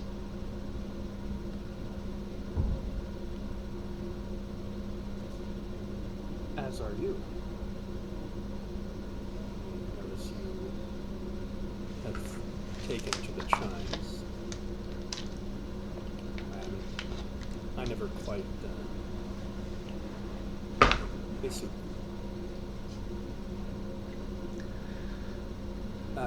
Cassius Manath. I would like you to make an impossible persuasion check that I'm only giving you because of who you are. Interesting. The DC for this is going to be 33. Oh. I have to roll a natural 20. Alright. Hands up. Hands up. Hands up. Not touching. Not touching. I don't do shit. Literally, if it was anyone but you, I wouldn't even have for the outcome. Usually I fail my persuasion checks and the default just takes place. Alright. He looks at you and says, there was a lot that happened on the time. And it's no secret that I despise my father. You're right. And maybe he did deserve what he ended up getting. But he's still the only family that I ever had. And in his own way, he loved me. We had just begun to reconcile as he finally began to trust me within his organization. And now that I still think about it, honestly, the thing that I resent him for the most is for not having the foresight to prevent his own death, like that, on his own lawn in front of his daughter.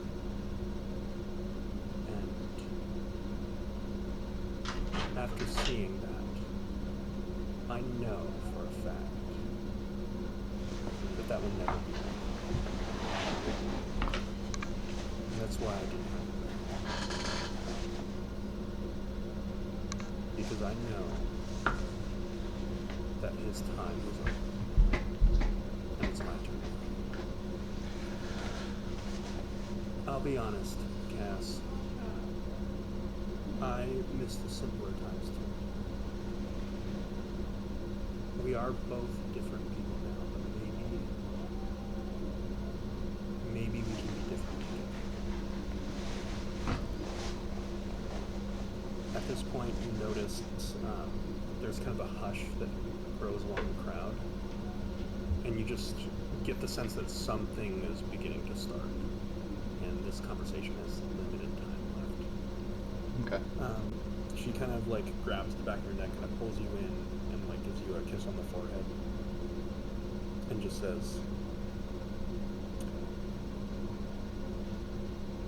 she whispers in your ear, you should come back to New California. I'm leaving tonight. If you can't, I understand. You know where to find me. Out above it, I do. You presume she's took over Beaumont's estate. Oh, okay. Order of operations. Okay. Cass is with that persuasion check. He is like he knew she was ambitious, but like kind of a little. Do you need or want an insight check here? No. Okay. I'll think about coming back. I haven't quite made up my mind on that. But She says, no, regardless of anything that happened, this little group of yours is going to get you killed.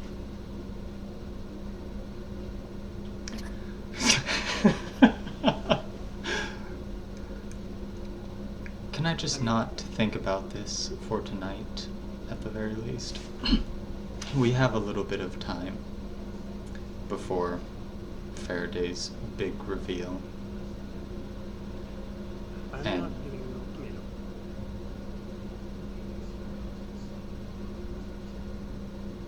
Fair enough. For you, my door's always open. Just, Good to know. you know,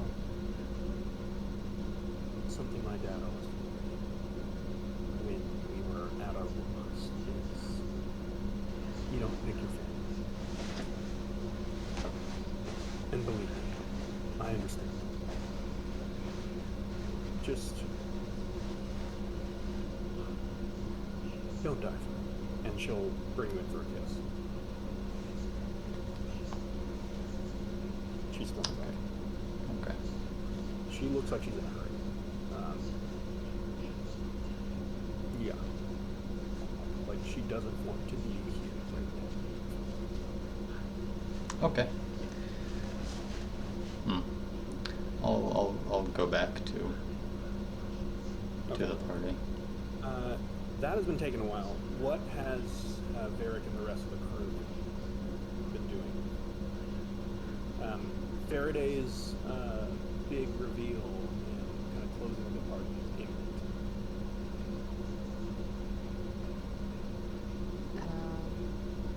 I want to go Star- out of the armor and back into my party clothes. Okay. I'd say Laura looks like distant at this point. She's just staring off into nothing. Dar wants to run off to try and meet Varric and like, I don't know, wherever he is. Okay. Is anybody healing this guy? Fair? Oh, there.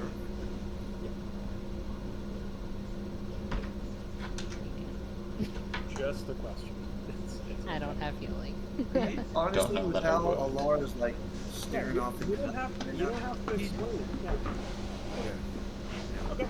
Okay. So Varric, you're pretty red. Yeah.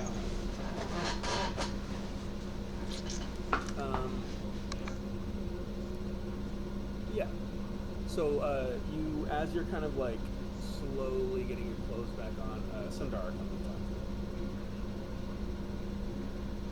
I'm gonna run up. I'm gonna give Varric a hug. And I'm Shocked a little bit, but after a slight hesitation, return the hug. I don't ever want to see you die again. Um, yeah, it wasn't fun. Still too long, right? Ah, you're also infuriating. I'm sorry. And I'm laughing. Should we... Oh, just a heads up. Laura seems kind of upset, and I think it might be at you. Actually, I'm pretty sure it's at you. Because I made a new friend. Yeah, I don't know. Also, you sure you've never met that other Goliath before? You don't, like from your past or anything like that?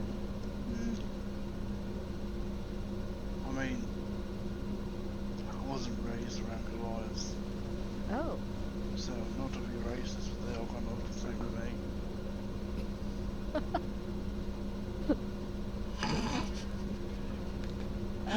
Yeah.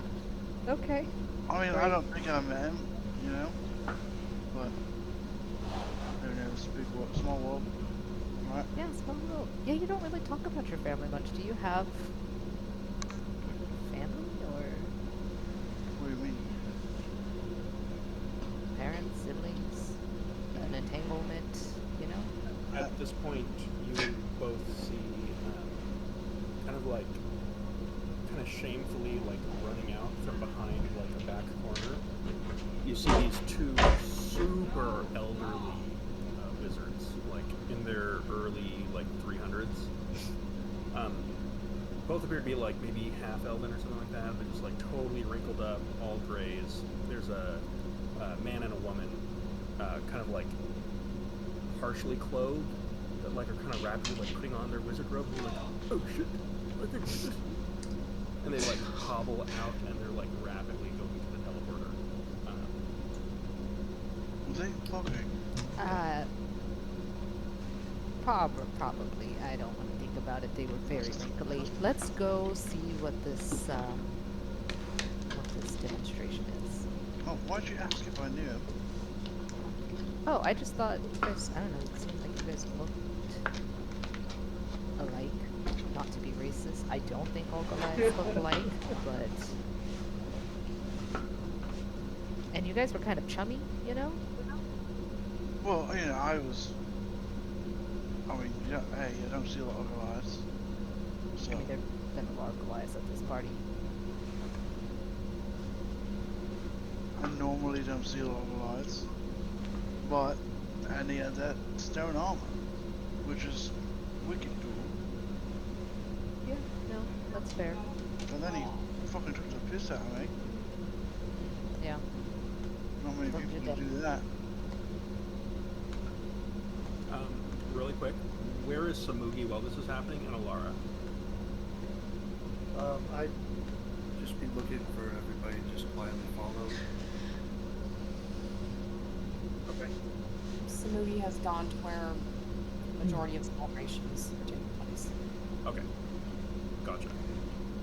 So as we're you're heading towards yeah, the as you're headed towards that way, as you approach the teleporter, you begin to hear the echo of Faraday's voice, as he's just saying, Continue to push the boundaries of magic. it seems like he's in the middle of a speech.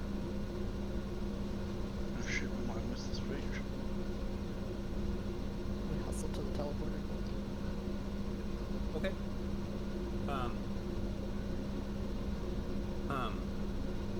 As you do, Cass, your party kind of trickles in quickly. They are not in the box seats anymore. They're down in the mosh pit, essentially. So you're kind of looking down at Faraday from kind of behind. He started off his speech by just kind of thanking the guests, kind of announcing that they've raised a lot of coin for good cause. he then kind of starts going on about kind of the spirit of Karsus Folly, the importance of curiosity and furthering arcane study for the sake of everyone. He kind of continues. I'm gonna cast comprehend languages on myself, Okay. just at the beginning of the speech.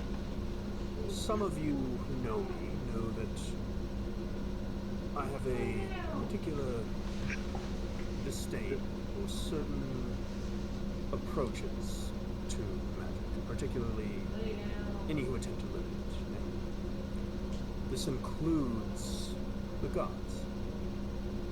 As you all know, the magics that have been available to the Netherese have been blocked and forbidden from us. Until now. And with that, you watch as 7 simulacrums of Alexi Faraday begin to approach, and they're kind of carrying like this, kind of hashtagged like crate with them, where there's like handles kind of intersecting that they just kind of place behind him, and the crate is sealed. And you watch as each of them just start casting a spell in unison, where they are, I would say you as a musician especially, it almost seems like one caster will begin an incantation, and then another kind of waits for a certain rhythm and also begins an incantation, where if the speech could have a melody, there is just this like intertwining polyphony of casters here, where it's like every once in a while just kind of like meeting and creating a harmony that again goes into this like polyphony that is impossibly complicated, but at no point is it discordant or chaotic. Can I send Onyx in, like, to get a bird's eye view above it? I have him like perched somewhere just to get a better look at what it's doing. And I'd say anyone who actually, you read about, I think it was you, Alara, or Cass. One of you encountered some literature about what you're seeing here, up in Cadrick's Tower. You recall a tome on the Highland, which is basically a way to circumvent the limitations on spells, which the way that wizards kind of tier spells is like 9th level is as high as it goes, and anything past that would be like forbidden or like blocked by like divine law. And ever since the spell plague, that's kind of just been like the highest, like a wizard could like wish to change reality, and that's like the most extreme thing that they could do in magic. Okay, I don't remember if it was me or you. I think it was you, because all I read about was Karsus. Yeah. That's right. That's right. Okay, so one thing I'd like to do again is try to intently look at how they're doing it, if it's a specific movement, or if Arcana like check at disadvantage. what kind of check? Come on, natural 20. Arcana. Arcana. Okay. Nope. Yeah. I'll just say that. You're trying to get local information as not an arcane caster on something that like the world's most powerful wizards don't have a grasp on. Yeah. So basically, you get the sense that Faraday is circumventing like divine limitation on magic, and literally like breaking the boundaries of what's possible right now. If I use detect magic, can I sense at least what school of magic they're pulling from? Yeah. It wouldn't tell me the level of the spell, but Yes. So the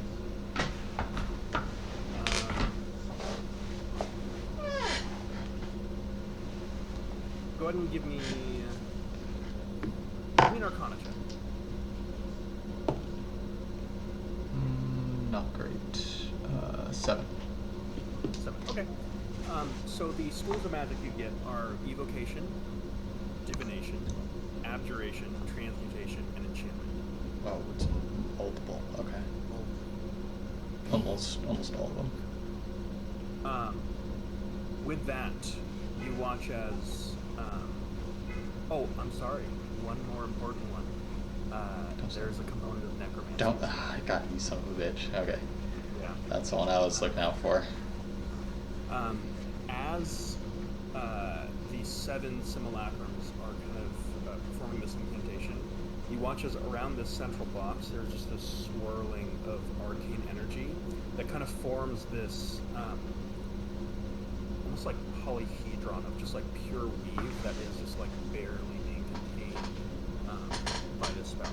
And you watch as Alexi Faraday begins to chant as well, and you watch as there are almost like cracks in reality itself beginning to form. As this happens, you watch as there are these pulses of energy where it pulses out and then almost like freezes, like, or like suspends gravity briefly, where you notice some people in the audience are starting to like gasp, and there's a couple screams as like they start to like slightly float in the air like a foot and then drop back down, and then like float in the air a foot and drop back down. You watch as the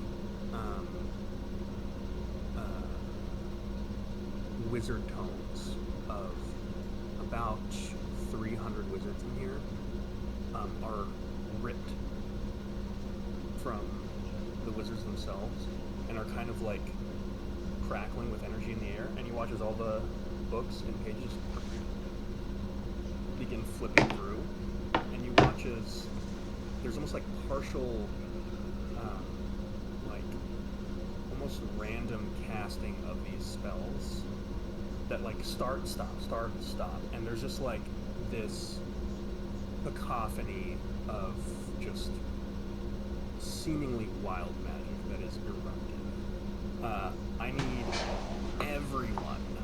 I was about to say, just before that happens, I was going to cast protection from good and evil on myself.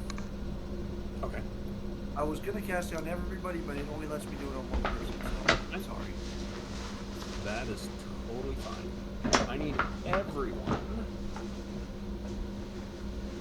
to make an intelligence saving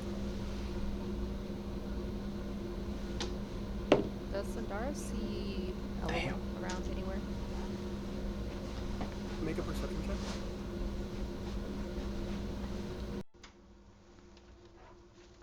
Natural 20, 25. Hey. As you look up, you watch as she's she's actually on stage, mask off, kind of next to Faraday.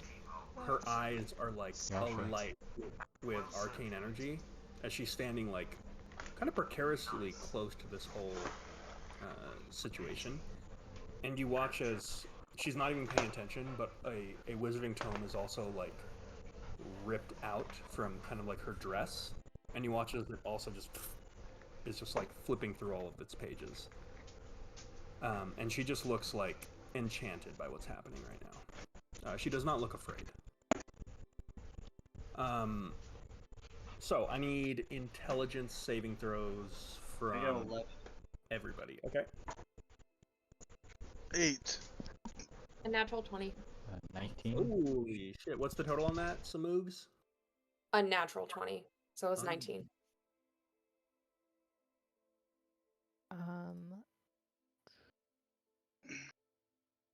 25. Wow, 25 on intelligence. I got a 18 and I used my D8. Very nice. I don't trust this shit. Sundara, you feel tendrils of pure arcane energy reach into you and begin to extract magical energy from you. Fuck. I'm gonna sacrifice. You sense that specifically the capabilities that come to mind are the ones specific to you and your sorceress origin. Like memories of Solinor and the things that he taught you and the things that he kind of brought out of you are like ripped to the forefront of your mind, and somehow like something within you just pushes all this away. You resist this.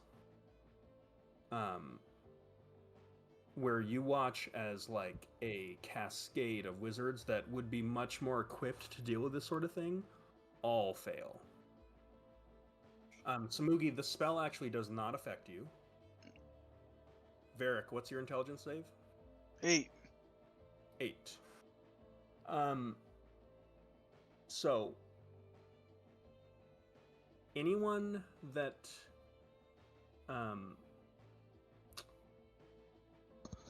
failed loses half of their spell slots. Holy fuck. I have 1 spell slots. So that is X'd out. Well, it was already used. I Um, guess that means I have 0 spell slots. and you watch as like there is just this cascade of like pure. Oh, Cass, what was your save? 19. Also a failure. Jesus Christ. The DC was 20. So you can discriminate by level, so it's not spell level, but spell number of spell slots. So I can just choose which ones I lose? Yeah. So Okay. ideally, probably from low to high. You just count Yeah. the total and like mark off half. Okay. And with that, you just watch as there is this hurricane of pure weave that just like fires into Alexi Faraday. And you watch as after an initial wave, multiple parts of his wizard tower are almost like pierced and sundered by additional like beams of pure arcane energy that appear to be coming from the surrounding city of Karsus Folly. And like this is like, we're talking like tens of miles, not just like feet. We're talking like wizards falling out of the sky. Bad. So far, no one appears injured. And as you're like, a lot of you are actually not very affected by this, but it looks like a lot of the wizards here are like, they're actively getting like, anyone who would like to can make an Arcana check here to kind of see what's going on. Yeah, I was gonna say, does this sense with the protection of good and evil, does that give me a like celestial or It's fey or fiendish, or is this just straight? completely silent. Okay. Anybody want an Arcana check here? Yeah, 19. Not quite able to figure out what's going on. You definitely would get the sense that it's like extracting. Magic stuff's doing weird magic things. Yep. As this happens, you watch as briefly those tattoos that Alexi is covered in are just like gleaming with like pure blue-white light, and it slowly begins to die down. And the same kind of glow is coming from his eyes. You watch as every one of his simulacrums have been completely destroyed. And as he kind of stands up straight, his voice kind of magically projects, and he just says, "I apologize for the scare, everyone." And he just says, "I wish that that did not happen to you." As he says that, there's like this vague like swirl, and anyone